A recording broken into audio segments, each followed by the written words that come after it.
In this video, we're going to go over a sample from the Calcite Design System site, and it's where the switch between a light and dark theme.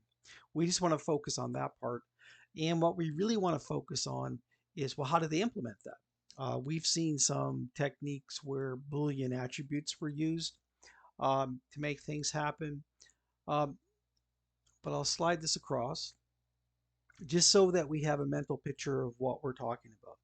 So we have a calcite shell with the header. We've got a calcite panel, action panel with actions down the side. And we have up in the header also this switcher. And so I'll just click that. And so it switched into a dark theme mode. Now, much of this is handled with Cascade style sheets. So, changing the background color on the body and some of the font colors, and then the elements that are inside the body pick that up through inheritance in that. That's what's one way to explain what's going on. The base map is different. The fact that the base map switched, we had to find the map and then use components of the Maps SDK to switch it to a dark theme base map in that. So a lot of this uses, I guess, traditional techniques, practices. I'm not going to say best practices, but traditional practices of how to change the style of a component on the fly. And that's usually done with cascading style sheets because it's a style thing. And then there's the traditional, or what most people do is they do it by adjusting a class name in that, or a class value on an element. So let's go and take a look at the head. I just got this rolled up so we can focus. We have two links in here. Links are usually for, besides favicons, cascading style sheets. So we have this concept of these are just ID tags. Honestly, I could have put anything I wanted in here and that. But it is referencing the base styling sheet, which is a light theme by default. And then there's also a dark theme, I guess, in there. Um, and that. Do note that we're using a Boolean attribute just to disable this. The concept of this is this link is not active right now. So what means is whatever styles are in this style sheet are being applied. But also we kind of overwrite that in our own style document when we import the light theme here. Okay, so we have a light theme by default, and then we activate another style sheet, disable our own style sheet. We'll just toggle 13 and 14. We basically enable one, disable it kind of concept through the code. And I'll show you the code that does that. We also have this body tag here. And so this body tag is the one actually in code that we're going to go after. And it's this class name here, or this class attribute. We shouldn't call it a name. It's There is this attribute called class on that you can take advantage of on all HTML elements, and inside there is a string. Right now it says GST hyphen 8010.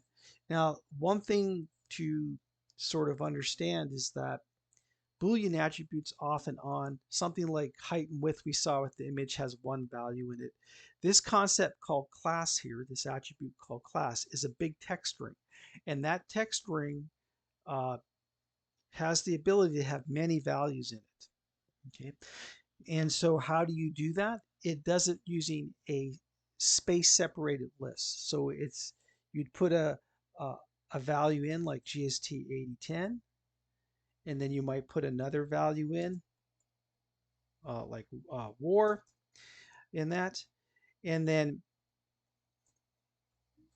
and as long as you keep doing spaces, right, and another piece of text, then those styles will be typically, this is the technique, be also designated in the style sheet.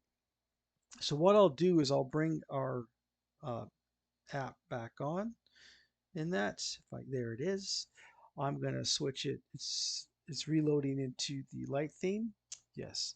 And I'm going to bring this forward in that. And so this is just an explanation of, I guess, class selectors. Now we've done ID selectors, that's with the pound sign. So if it was like pound sign view hyphen div, then it finds that element by ID is equal to. Here, the match is done based on going to the class attribute. And in that big text string, do you find the word, in this case, red? Do you find the phrase yellow hyphen BG? Do you see the word fancy? Okay. And so if we scroll down to the HTML, we can see here where it says class is red. And so the text is red to match this style color here. And then we also see that in this case, the class says red, but then it's space yellow. So it has two styles that can be applied. In this case, the text is still red, but the background is yellow. And then the fancy one has a drop shadow effect. So the thing I want you to take home is that, yes, often the class has one value in it, but really, if we look at how it's used, and happens in JavaScript as well, once we get into the code behind this, is that really that attribute class has a really big text string with a bunch of words that are parsed by a single space, and those get organized into a list. And then all of those styles, many styles, are then found in the cascading style sheet using the dot selector, like dot red, dot yellow, BG, and then those styles get applied to your HTML element. And the browsers are geared to do this really fast. And that it may seem like a lot, but that how it's done. And I just want to keep pounding on the fact that that attribute class for that element can have like many. It's not just one value in there. There are many values in there that are then matched against your cascading style sheet to apply a style. And so when we're in here, if I, let's get into the inspector and take a look. I'm going to do a little thing here. Our code, right? I was going to focus in the body, and that right now it says calcite mode name light, and that.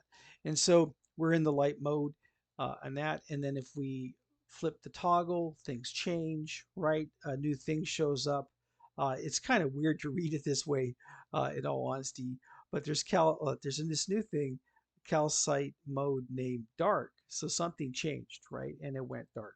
It almost feels like this should be stricken out and then it's this dark, but this is how Chrome displays it, and I don't control that. And again, what happens is, right, we see the calcite mode dark added to the class. Okay, we still have our other class attributes, or whatever you want to call it, where it's GST8010 space war space calcite, and then if I click it again, oh, it's gone away, right? So something took that away, but it left the other ones there. It left GST8010, it left war in that, but it took off that particular one. And we're back in here and that. Now, one thing is that because of all these other elements, the loader, the shell, they're inside the body. If they don't override the style of the body, then they kind of inherit uh, the style as well. They can have their own style, but because they're not doing anything about it, they'll get the style of the parent container that they're in and that. But let's go take a look at the code and how we do that. So let's flip back over, I guess, or get into for the first time for you the code in that. So we get our standard thing, import a web map and a map view, go get a web map based on a portal and an ID, dump it into the map view, done. Then we're going to hunt down, hey, using the query selector, go find the header and fill it in. Go find the loader, and when the map is ready, hey, turn off the loader by hiding it, turn on the shell by making it visible, or hidden equal to false. So hidden equal to false, don't hide the shell, right? Hide the loader. And that's just a little spinning wheel as the map is coming into place. We do have to go hunt down the switch, the calcite switch, and attach an event listener to it. Hey, when someone slides the toggle, run this code. And the code we want to run is the dark mode and that. And this is interesting that, just so you know, the attribute class here That maps to this thing. If I get up to the body, it maps to this here, class. And it is a list, right? Because it can have many values. And so although it's called class on the HTML side, it's called class list on the JavaScript side because there can be many values in there. And toggle, what it does is it goes through the list, and if it doesn't find calcite mode dark, it will add it to the HTML element. If it does find the calcite mode dark value in the list, it removes it. So toggle is, again, it's relatively recent, maybe 3-4 years old. So it hasn't been in HTML since the 90s. It's only a recent addition, and it's because people use this technique of dynamically adding a class value to the class attribute and removing it to do these types of theme switching. It can be used other ways as well, but this is a technique. And so people over time requested that this be added to the standard or some way of toggling that a class attribute. I guess we could think on and off, but that's more of a Boolean attribute because this is a list. It would be dynamically adding it and removing it kind of concept, but it's still a toggle to toggle this class value, which is usually associated with a style, to toggle that style off and on. But because it's done through a list, it basically means they remove it and add it in that. And so I will actually go back so that we can see that. It's going to throw this up on the screen here. So if we focus on the body here, right now, it's got the GST 8010 space war. And if we click the switch, it added the calcite dark here. Right now, it updated this whole thing, but now we can kind of see calcite dark mode. But remember, it's a big list of values separated by a single space, and then it knows how to chop that list up, organize it in the list on the JavaScript side. Okay, called class in HTML. It's called class list in JavaScript because it's many values, um, and that. And again, we can hit the switch and then it goes away. Right now, these styles aren't linked to anything. I just wanted to have them there so you can see that it's a list and how it adds that text and removes it. So we'll jump back into the code again, and let's get in there. Here we go. So when we're in this function, that's what adds that class attribute, if you want to call it, to that particular element, or adds that class to that element. But there's other things that have to do. This is where we have the hook into those links that are up in the head. So I'll just shrink this down. This is where we're trying to hunt down 13 and 14 here, disable one and enable the other.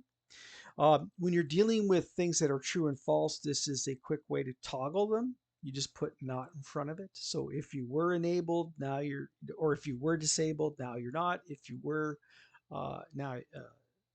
if you were disabled, now you're not. And if you were enabled, now you're not. So just putting the not in front of the existing value will toggle it.